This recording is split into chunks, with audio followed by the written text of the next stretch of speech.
Chair, fellow speakers. First of all, let me just say this absolutely, honestly, hand on heart. When we started this competition, we kind of thought it was a bit unfair and with somebody coming up here just to do one off the cuff. But I have to say, it was actually a really good competition. Somebody was given a run for their money.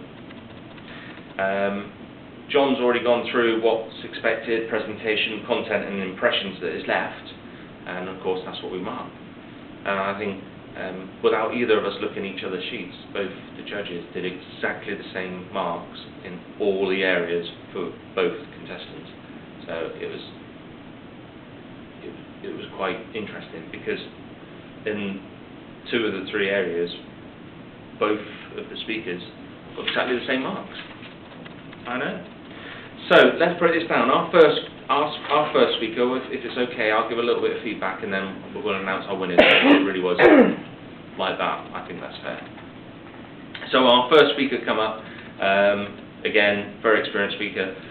What I'll do is if I tell you what we thought were the great parts, the content we said was fantastic, really interesting content, really informative, and even this speaker had a use of props, which he used at the right time for the right amount, the period of time being during his speech and also the time holding them up, and also then inviting people to use him at the end, which was quite fascinating, which was great.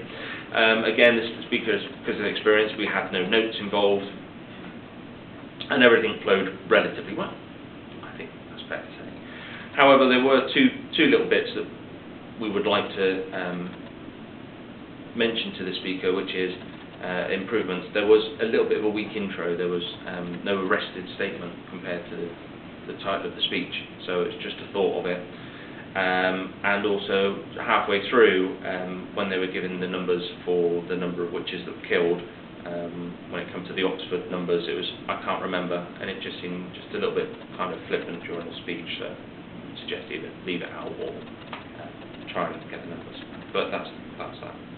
Our second speaker come up.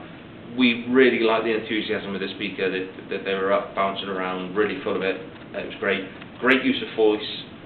There was a really strong opening to the speech because, of course, it fitted with the title that was delivered, and we really liked the gestures, and also the subject matter itself. We thought was actually really good for a competition speech because it engaged the audience. We would say, however, and this is with the caveat that we know the speaker didn't have an opportunity to either write this speech or practice it beforehand, so please. But we did say that if it was practiced, the race would have been a lot closer in this competition, we think. And the only thing we would say about the speech is that we would have liked a little bit more comparison between the old and the new ways of flying.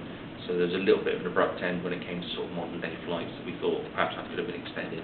But again, there's the caveat of what I mentioned earlier. So that was the feedback, and I think it's obvious from what I've said. We have nominated our first speaker, Brian, as our winner, but there was only a few points in it. So I'd just like to congratulate them both, really. Very well done, and Brian, well done.